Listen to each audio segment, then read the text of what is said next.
Have you ever felt trapped in a loop? The same argument, the same emotional drain, the same feeling of giving everything and getting nothing back, playing out with a terrifying predictability. It's not just a bad relationship, it's a script you feel forced to read from, day after day. You recognize the lines before they're even spoken. The pattern is no longer a coincidence, it's a cage. For you, the empath, the one who feels everything so deeply and carries the pain of others like a sacred duty, this realization is dawning. The narcissist, that magnetic, all-consuming figure you were drawn to, is starting to look different. The mask is slipping, not because you fought back, but because you've become exhausted from staring into their void. And in that exhaustion, a powerful truth begins to surface, a truth that can shatter the entire cycle. What is it? It's not just that they take and you give. That's the surface story. The real, earth-shattering truth is that this entire dynamic, this painful dance, was never just about them. It's a story about you. It's the story of the healer who has forgotten to heal themselves. You see, you have unknowingly played the role of the redeemer, believing your love could fill the profound emptiness in another. The narcissist, in turn, perfectly embodies the role of the bottomless pit, an insatiable hunger born from a core that was never formed. This isn't just a personal failing, it's an ancient myth playing out in your living room, the constant sacrifice to a beast that can never be satisfied. But the moment you truly see this, not just think it, but feel it in your bones, the invisible chains begin to rust. The awakening comes with a devastating question. Was the beast truly outside of you? The narcissist's desperate need for validation was always a perfect mirror for your own desperate need to be needed. Their consumption was the dark reflection of your self-abandonment. This is the hardest pill to swallow. The narcissist is not just some external monster. They are a projection of your own inner, neglected self. The part of you that you refuse to nourish, they devour. In the unconscious, every character has a twin. The tyrant you see out there is also the tyrant you've been to yourself, denying your own needs, silencing your own voice. And that is why you are locked together.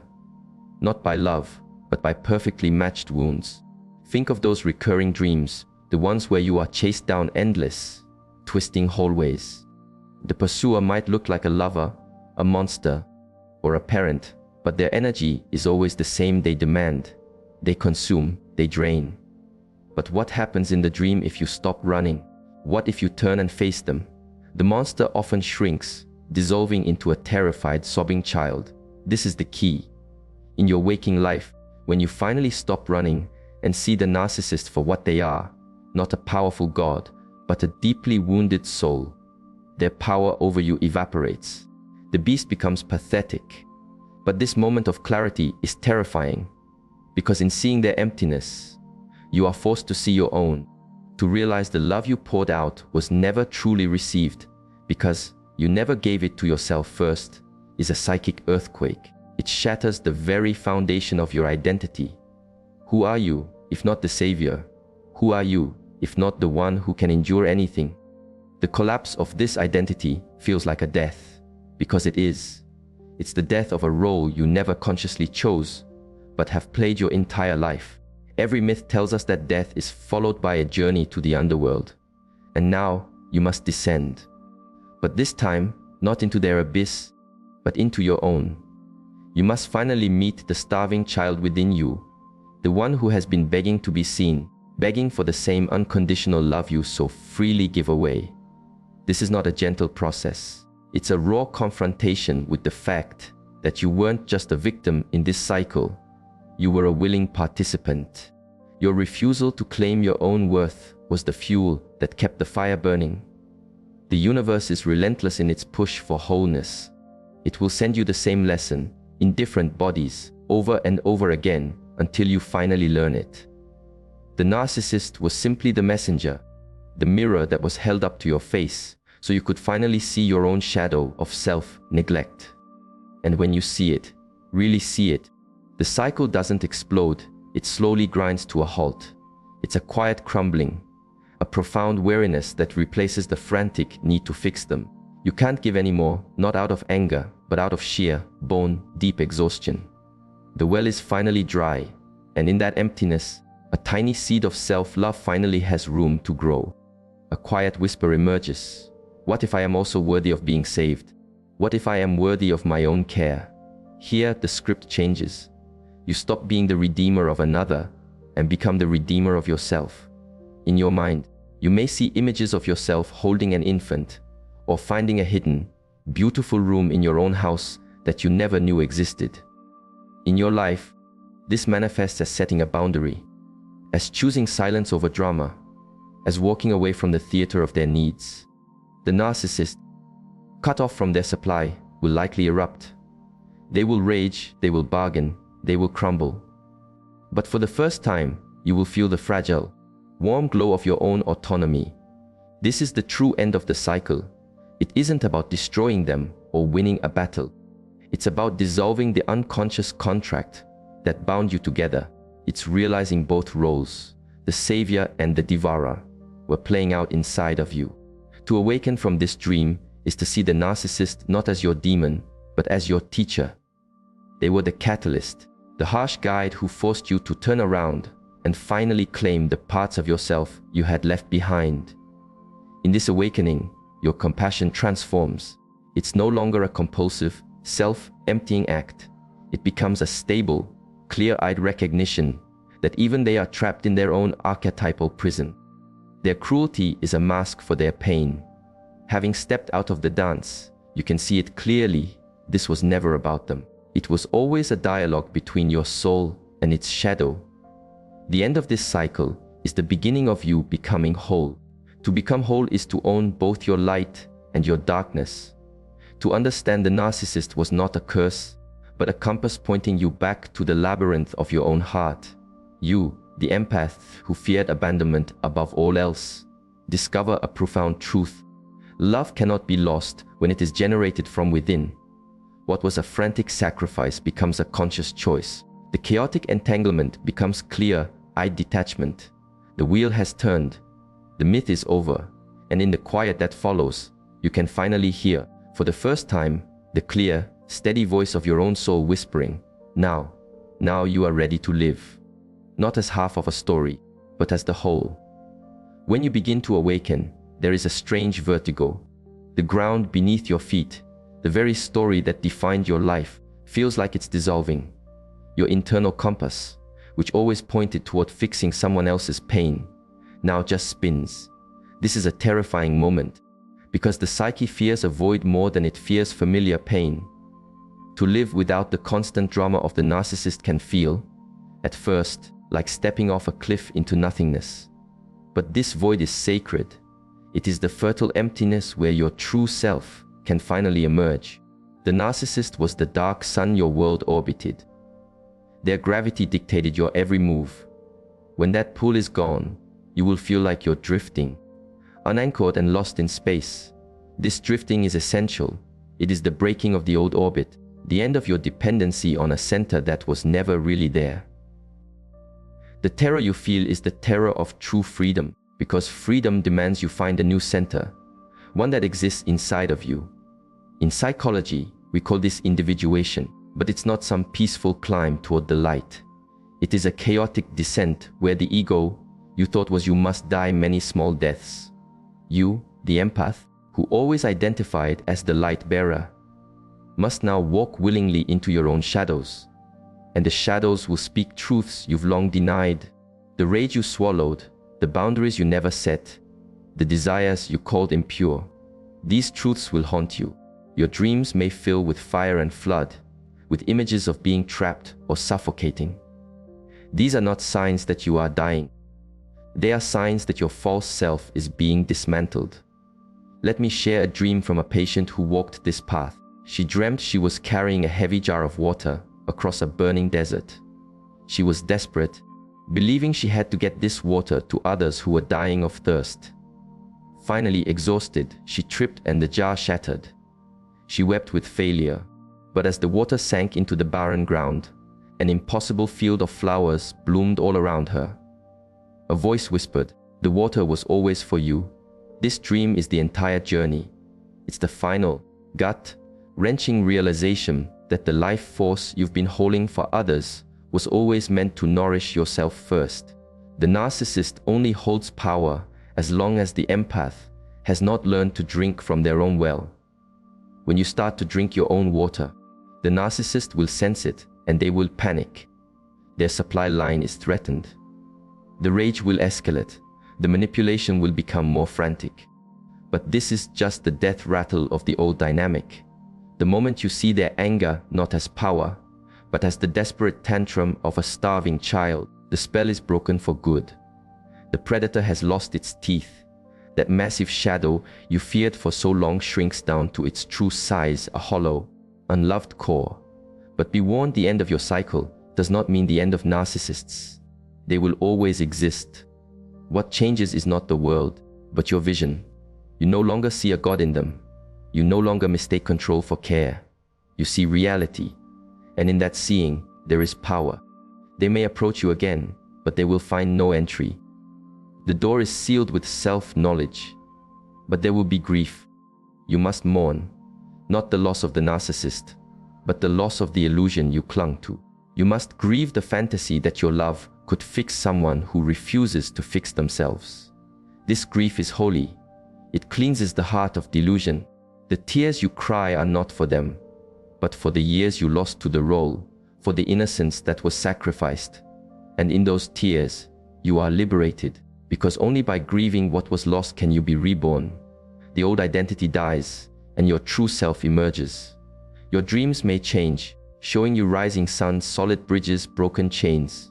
You might dream of powerful animals, a wolf, a lion, symbols of your instinctual power returning. These images signal the return of your life force. You, who gave all your energy away, will begin to feel your own power coursing through you. It might feel dangerous at first, because you've only known surrender. But slowly, your soul will remember its own authority. This isn't arrogance. True authority comes from a deep respect for oneself. By reclaiming your power, you don't become a narcissist. You become whole. You finally hold the balance of giving and receiving, of compassion for others and fierce loyalty to yourself. You learn that love, without boundaries, is self-annihilation. You learn that saying no is a sacred act of self-love. From this place, you see the narcissist differently. Not as an enemy, but as an archetype that showed you where you were unhealed. They become a symbol of what happens when a soul refuses to grow up. This understanding doesn't excuse their behavior, but it frees you from your relationship to it. You walk away, not with hate, but with clarity. The cycle ends because the projection ends. Projection was the glue that held you in this repeating hell. You projected your own inner, unloved child onto them, seeing someone you could finally save. They projected their bottomless emptiness onto you, seeing a source that would never run dry. You were both blind, but when you reclaim that projection, when you turn and begin to mother your own inner child, the bond dissolves. Their hooks find no purchase because you are no longer playing the part. The cycle isn't broken with a sword, it's dissolved with sight. The narcissist will move on, seeking a new host for their drama, but you will have stepped out of the dance for good. The wound no longer calls to you. The myth has been lived, and you have survived it. And what comes after? A strange, quiet peace. Not the peace of ignorance, but the hard-won peace of someone who has been to the underworld and returned with wisdom. You become a guide, not by choice, but by your very presence. Your energy communicates a deep truth. One can survive being devoured and be reborn. Others, still trapped in the dance, may be drawn to you, and you will offer them the only real key. You must stop looking at them. You must turn inward. That is the only way out. And this is the paradox. The narcissist, the agent of your pain, becomes the unwilling catalyst for your transformation. Your suffering becomes the doorway to your deepest self. It is a terrible gift, but a gift all the same. Because in the end, nothing is wasted. Even the darkest chapter can serve the light of your wholeness, if you are brave enough to read it without illusion. There is a moment, after the chains are gone, when the silence feels louder than the noise ever did. Stepping out of the cycle, you face an emptiness that is both a relief and a terror. It's like leaving a church you've prayed in your whole life, only to realize the altar was always empty. You will ask, who am I without this person, without this wound, without this story that defined me? This is the most important question of your life. Your old identity was built on an archetypal law. The savior must be bound to the one who needs saving. To step out of that myth is to become a wanderer in the wilderness, stripped of your old role. And it is here, in this wilderness, no longer deafened by the narcissist's demands, that you will finally hear your own voice. It is a whisper at first, but it will grow louder each time you choose to listen.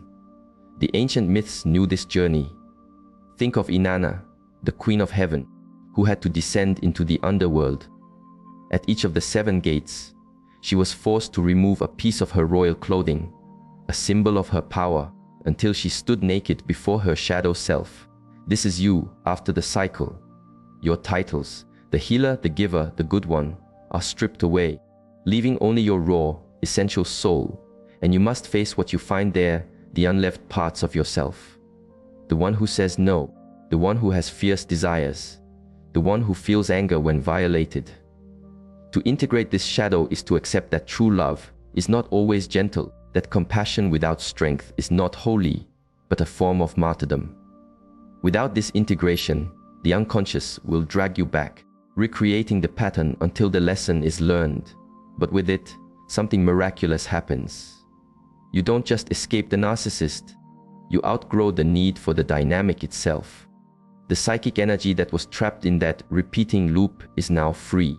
The energy you used to pour into them now flows into your own life, your own creativity, your own authentic relationships. A river, once dammed, returns to its natural course, and your own inner world begins to bloom. Your dreams might fill with gardens and mountains, symbols of a soul returning to life. You will find a purpose that is not about serving another, but about aligning with yourself. And yet, the unconscious is cunning. As you heal, you may be tested. The old narcissist, or a new one in a different disguise, may appear. This is not a failure. It is the universe testing your new foundation. Will you fall back into the old script, or will you stand in your new truth? Each time you choose yourself, that foundation becomes stronger. I remember a final dream from someone who completed this journey. She dreamt she was in a vast theater. On stage was a man with a booming voice, demanding worship. The crowd around her was on their knees. She felt the old, powerful pull to kneel as well. But then, she looked down and saw that the great man's feet were made of crumbling clay. In that moment of seeing, she simply turned and walked out of the theater into the bright sunlight. This is the moment the illusion shatters. The God mask falls, revealing the fragility beneath. Your refusal to continue worshipping is your final liberation. From this point on, your life becomes your own. Solitude is no longer a punishment, but a sanctuary. You learn that love is not something to be drained from you, but a wellspring inside you. You begin to love with clarity and reciprocity. Such love is not blind. It sees the whole person, shadow included, but it remains anchored in its own truth. The narcissist is still trapped by their own role, but you are no longer waiting for them to change. You understand that every soul must choose its own journey. Your compassion remains, but it is the compassion of a survivor who knows the way through the fire, but will not carry anyone else through it. There is one last trap. The awakened empath must resist the pride of the survivor, the subtle return of the redeemer in a new costume. To believe you are now enlightened or superior is to fall into a new illusion. True wholeness is humble. It knows the cycle was necessary. It knows even the narcissist played their part in your soul's journey. There is no need for blame, only the quiet recognition. I saw the truth, and it set me free. And what is that final truth? That the narcissist was never the real story. They were a character, a mirror, a catalyst. The real war was always inside you, your struggle to claim your own shadow, your own needs, your own power. Once you claim them, the cycle is over. The narcissist is revealed not as your master, but as your mirror. and you emerge not as a victim, but as a whole person. The wheel has turned. This is not the end of pain, but the end of unconscious repetition. It is the beginning of a conscious life, where you finally understand that every person you meet is just pointing you back to a part of yourself. You, once blind, can now finally see.